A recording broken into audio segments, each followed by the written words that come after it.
కేసీఆర్ గారు ఉండాలి అన్న దానికోసం నిత్యం కొట్లాడుతూనే ఉంటా, నా గొంతు విప్పుతూనే ఉంటా, మీరు చెప్పిన అబద్దాల ప్రామిస్లని ఎండగడుతూనే ఉంటా. మిస్టర్ రేవంత్ రెడ్డి గారు గుర్తు పెట్టుకోండి. నీ అవాకులకి చవాకులకి ఈ బెదిరింపులకి కౌశిక్ రెడ్డి ఎట్టు పరిస్థితుల భయపడడు అని చెప్పి కూడా ఈ సందర్భంగా తెలియజేస్తా ఉన్నాను. ఇలా దయచేసి నేను ఒక్కటే చెప్తున్నా, సమాజం మొత్తం కూడా గమనించిర్రు. ఇలా హైదరాబాద్ లో ఇలా ఏ ఒక్క నాడన్న 10 సంవత్సరాలలో కేసీఆర్ గారు ప్రభుత్వం ఉన్నప్పుడు ఈ సిచ్యువేషన్ తీసుకోవచ్చిండా? ఒక్కసారి ఆలోచన చేయండి. దయచేసి నేను రిక్వెస్ట్ చేస్తున్నా, తెలంగాణ ప్రజల్లారా, కేసీఆర్ అంటేనే మనము, మనం అంటేనే కేసీఆర్. ఇలా వాస్తవంగా రేవంత్ రెడ్డి గారు మీరు ఇన్ని ఘనం తిడుతున్నారు కేసీఆర్ గారిని, కేటీఆర్ గారిని, హరీష్ రావు గారిని.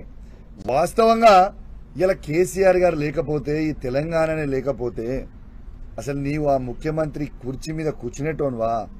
అసలు ఆ కుర్చీ అనేది క్రియేట్ అయ్యేదా? అది కూడా కేసీఆర్ గారి భిక్షనే కదా నీకు పెట్టింది. ఇలా ఏంటిదో ఎగిరెగిరి పడతా ఉంటారు. కాబట్టి ఇగనన్నా మీ చేసే అవాకులు చెవాకులు బంజేరి మొత్తం తెలంగాణ ప్రజలకి అర్థమైపోయింది. ఇవాళ మీకు సవాల్ విసిరినప్పుడు సవాల్ స్వీకరించడం మీకు రాదు.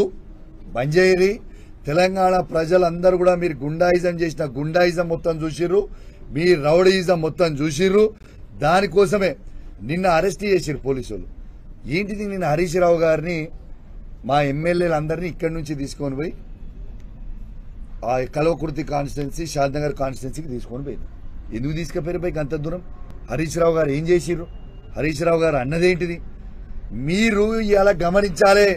తెలంగాణ ప్రజలు ఎట్లా తిరగబడుతున్నారో మీ మీద గమనించాలి.